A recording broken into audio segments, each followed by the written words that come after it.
Hey guys, welcome to yet another episode of Tech Today. I'm your host Aayush Ailawadi. What's up? Did you say nothing? Did someone say nothing? All right, we're going to plug in the showstopper of 2023 exclusively on Tech Today, the Nothing Phone 2, here to unbox. Of course, this is the same show where you caught that exclusive conversation with Carl Pei of Nothing. Everything about Nothing being unpacked on that show, but now we're going to unbox the Nothing Phone 2 and tell you whether this is a true game changer.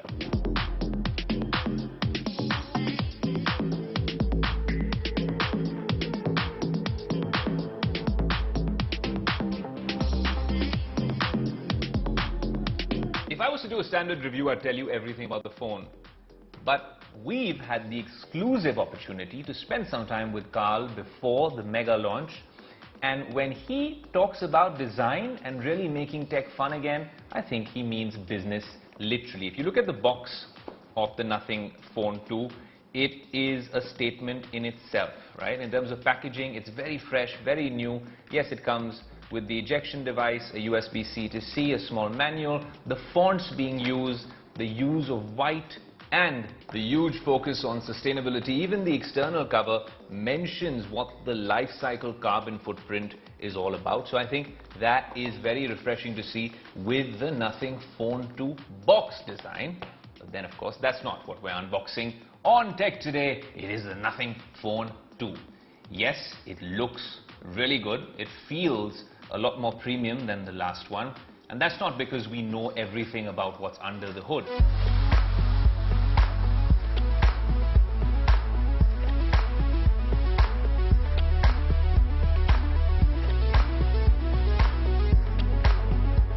In terms of design, let me tell you a little bit about the Nothing Phone 2. A 6.7-inch flexible OLED display with LTPO. So if you want to conserve battery and it's not a very graphics intensive or display intensive task, the refresh rate of this phone can go down all the way from 120 Hz to 1 Hz. That is, well, refreshing to see the first premium feature of the Nothing Phone 2.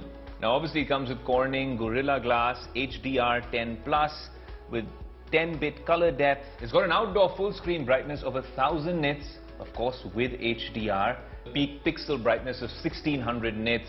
There's a 240 Hz touch sampling rate, a haptic touch motor, and this time it comes with IP54 splash and water and dust resistance. So that's a start with the Nothing Phone 2. Now there's so much to be said about the phone. We can talk about the Glyph interface, we can talk about Nothing OS.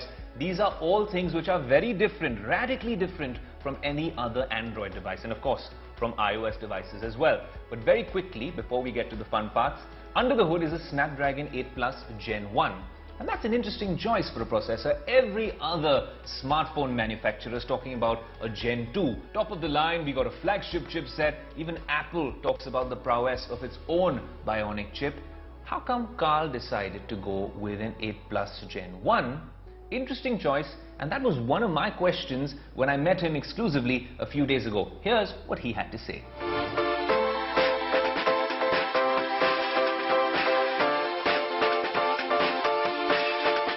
Snapdragon 8 Gen 1, a good battery, and there's a huge focus on the cameras. You said, well, cameras are getting slightly better, but when we compare it to the Phone 1, I think there is a monumental change. But I want to understand the rationale for you to go with the Snapdragon 8 Gen 1 chip instead of the Gen 2, because you're a marketing genius, but in consumer tech, everyone says flagship, top of the line, top dollar with the flagship chips. You've taken a conscious decision. Why so?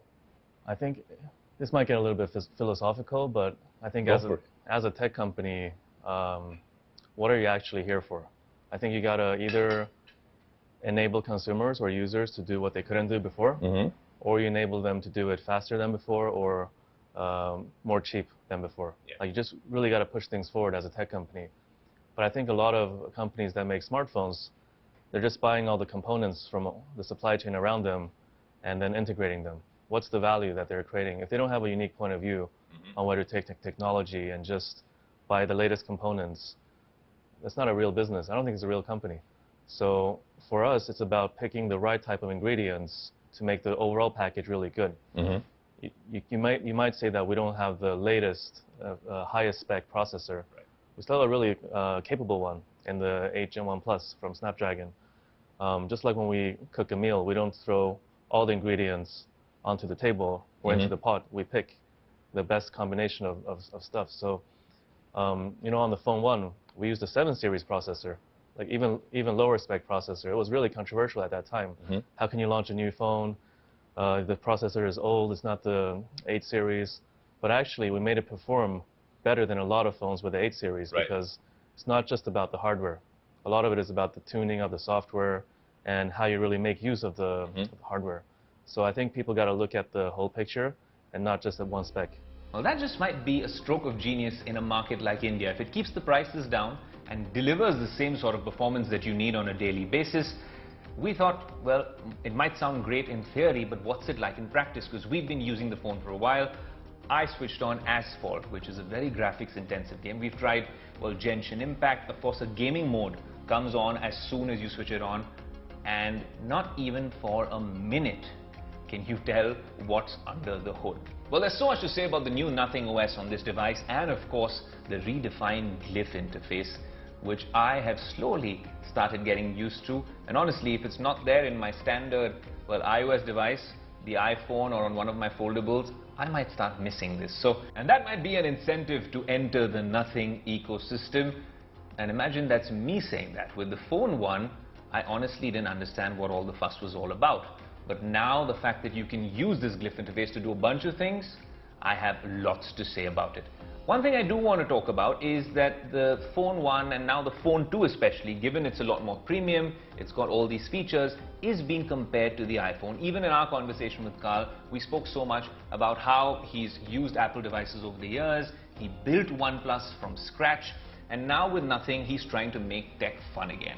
But there's one thing that I think the Phone 2 can get a little better at. Look, you have to invest a lot of money in manufacturing a device like this, even here in India, to make sure this transparent design actually works. Even for the Nothing earbuds or the ear stick, to have that transparent design is an investment. You have to be very meticulous about it, and there's a whole process to making it happen, to make that tech fun again. Well, I really think that the device looks premium, and you keep it anywhere and it is quite the eyeball grabber.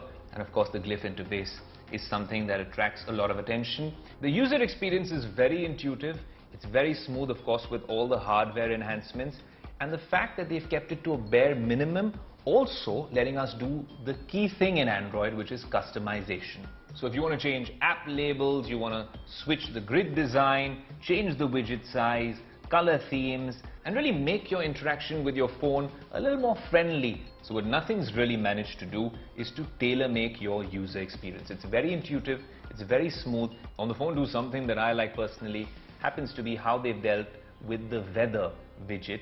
You click on it right over here, and if you look at this widget very carefully, you'll see that the icon changes like Tetris blocks depending on how bad the weather is getting. So it's rainy days here in Mumbai and of course in New Delhi, and you can see that it is cloudy, not with a chance of meatballs.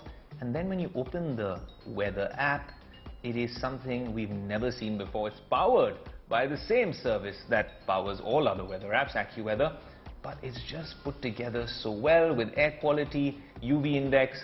Well, now let's talk about the elephant in the room, the Glyph interface, or let me correct myself, the redefined Glyph interface with essential notifications. And that is key to the Phone 2.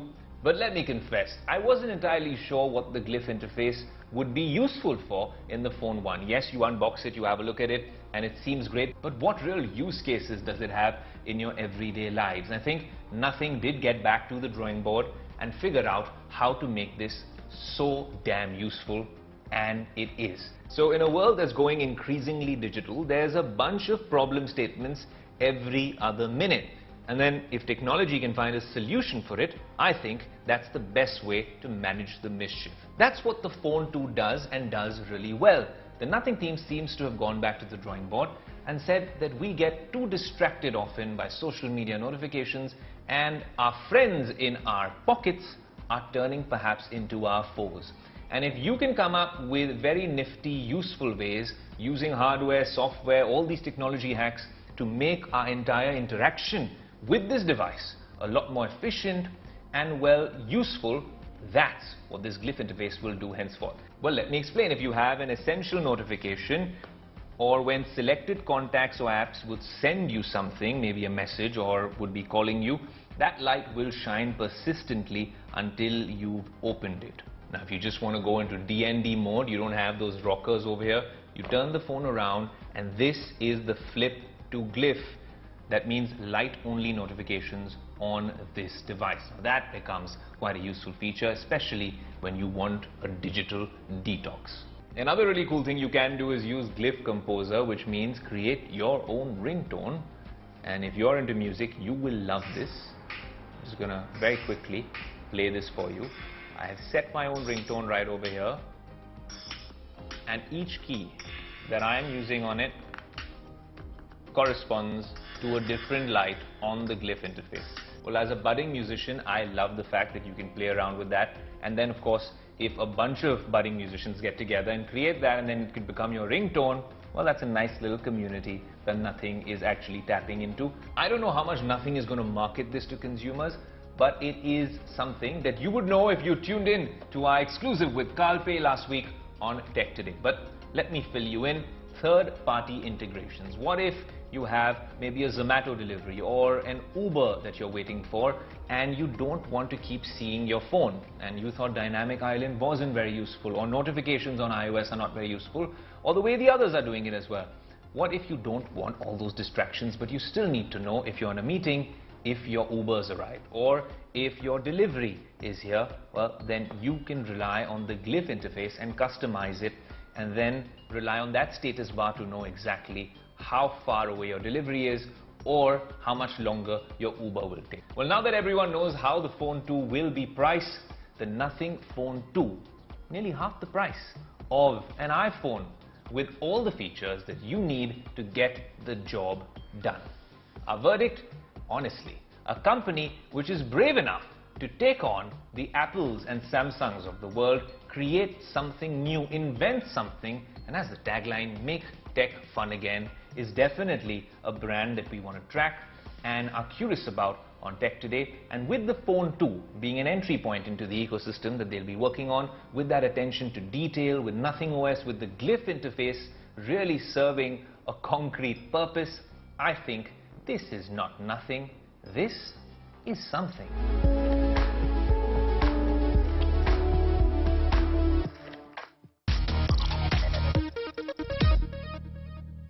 Quick question, what if I came up to you and asked you if you want to look like you did in the year 1983? Well, at least in a video or in film, they've done exactly that in Hollywood with the new Indiana Jones. Harrison Ford looks like he did 40 years ago in that one scene. How did they make that happen? Was it just green screens or just CGI? Was there some crazy artificial intelligence at play to make all of that cinematic magic possible? Well, here's a Tech Today special report. In 213 BC, Archimedes spoke to the dial. That could change the course of history. With this, we will have our victory. It's not yours. You stole it. Then you stole it. And then I stole it. The fifth film in the Indiana Jones franchise, titled Indiana Jones, The Dial of Destiny, released recently, and while there were murmurs from critics and fans of a good storyline and solid performance, Dial of Destiny gathered immense interest for the tech used to de-age the archaeologist played by 80-year-old actor Harrison Ford.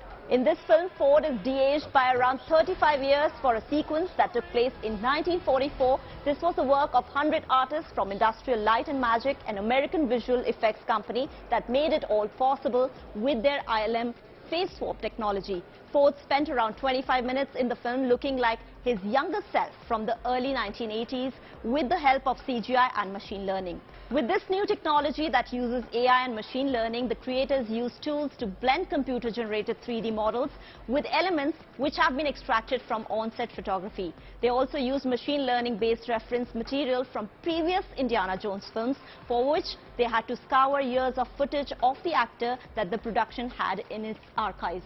The film's VFX supervisor Robert Weaver revealed that machine learning helped them get a 2D replica of what they needed, but they also needed a little help from 3D CG. For this, the franchise's protagonist Harrison Ford had to go through process of recording his facial expressions in different scenes, which were then combined to get the final performance. No wonder it took 3 long years for the filmmakers to finally wrap up this movie. Turn left! Turn left! Listen to me, no! I ain't no change here. ILM, the visual effects company behind this tech, has also worked on films like Ant-Man and the Wasp: Quantumania and The Irishman to de-age the characters. Filmmakers these days are making good use of AI, machine learning and CGI for movies nowadays. But the real question is, how will the box office respond to this development? Well, the jury is still out on that, given a slow start for Dial of Destiny at the cinemas. For now, we can all geek out on all the futuristic tech used in the latest Indiana Jones flick, which is helping us relive some of the franchise's biggest moments from the past. As much as I love playing on my PlayStation, it's not a very practical option if you're always on the go like me. As a travel content creator, you got to keep heading to all these events and big interviews all over the world, and you cannot carry a clunky PlayStation or an Xbox with you. If you've invested in a gaming rig, it's a similar problem. Some of those massive Steam Decks, and we've seen the new, well, handheld PCs coming in from brands like Asus, are quite expensive if you already own a smartphone. Now, how much are you going to invest in a smartphone? And that really is the entry point, an accessible entry point for a lot of casual gamers. But what if smartphone manufacturers really leveled up with the technology in these devices, which are always on you? The first argument used to be that this can replace your DSLR camera, and we've done several reviews like that on Tech Today. But what if this can genuinely replace your gaming console? Is that a pipe dream? Is that a possibility? Tech Today is going to bring you a special report with a new launch from iQOO, and we have, well, our resident gamer Pranav Dixit, who's going to give you, well, the lowdown on whether this new device could be your sole gaming companion.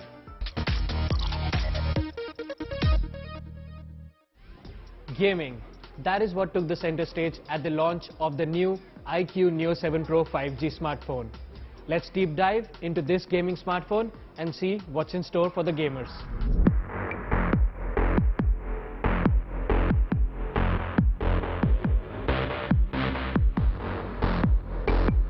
First things first, it is powered by the Qualcomm Snapdragon 8 Plus Gen 1 processor from last year.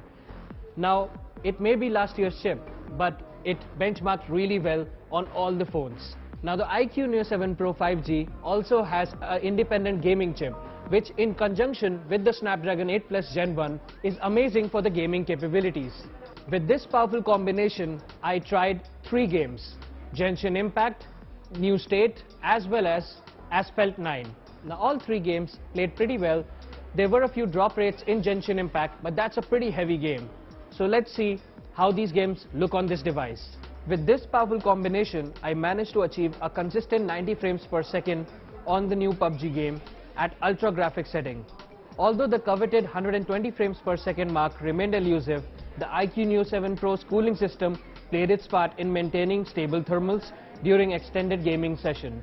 And here you can see Asphalt 9 racing game running without any hiccups. Also present is a dual speaker setup, which immerses you in any game or media consumption. And the 120 Hz refresh rate keeps everything super snappy. Battery life, that's the next question that comes to mind when playing these heavy intensive games. And this phone comes with 5000 mAh battery, but it's the charging speed that might blow your socks off. Now I'll just take a quick coffee break, and until then my phone is charging with the 120 watt charger that will charge my phone 50% in just 8 minutes. Let's see what happens.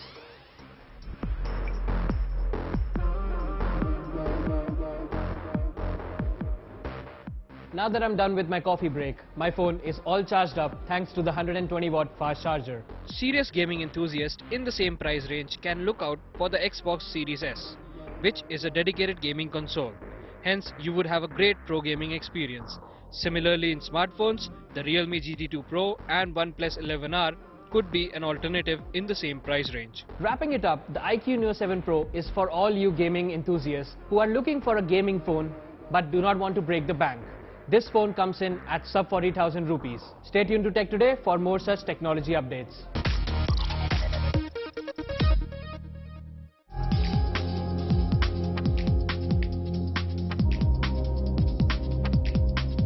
When you talk about an independent gaming chip, Yeah. and this being geared towards gaming enthusiasts, how does that really work? We can geek out on this, take your time, but I want to understand, because this is a segment that I really think is a game changer, because not everyone can invest in a big gaming rig or a laptop or even one of those Steam Deck devices. Right. You have your phone on you, Yeah.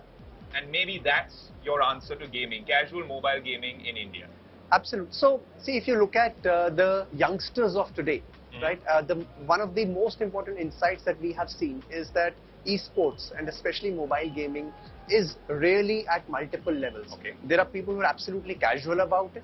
At the same time, there are people who want to build careers out of it. And this is really opening up as a new career opportunity as well. So in whichever way you want to look at it, if you're serious about mobile gaming or if you're interested in mobile gaming, iQOO can certainly be your go-to device. With 2 chips in there, Snapdragon 8 Plus Gen 1, which is a very powerful chip. Yeah. Then we have the independent gaming chip, which is the first in its category. So you can't go wrong with the iQOO Neo 7 Pro. Awesome, and we hope to see more devices like this with better charging, better battery life, peak performance, and of course, these bright orange colors like Nipul's t-shirt. Nipul, what a pleasure to have you on Tech Today. We hope to see you very soon, and maybe we can put each other up against each other for a quick gaming match at the end of this. Whenever. Yes, thank you. Well, I hope you've enjoyed yet another action-packed episode of Tech Today. The team has enjoyed putting this together for you. In fact, the past few weeks, all the big exclusives we've been doing across the multiverse, be it on TV, be it on digital, on social media, even Instagram for that matter, and of course the Business Today magazine, is with one purpose and one objective. Like Carl Pei said in the previous episode, make tech fun again, but we want to make tech content credible again, break the clutter and give you that really awesome content across our platform. So if you've enjoyed consuming some of our content across the multiverse, do write into us on our social media handles. Until next week, this is your host, Aayush Ailawadi, saying what I say every week, adios.